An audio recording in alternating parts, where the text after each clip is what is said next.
ไม่ใช่เป็ดพวกไอ้แฮะพวกนี้อะไรขวดโค้ก6-7 ขวดเลี้ยงไว้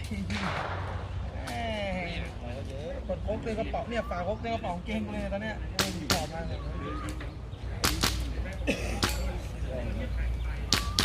ทุกตัวหล่ะมันคงหลายมันไม่ผิดหลาย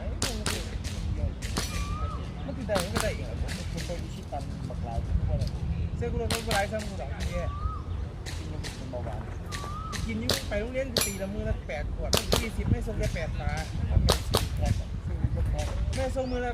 ะ8 ฝาตอนนึงไม่รีบใส่เบอร์เดียว8 ฝามือละ8 ฝา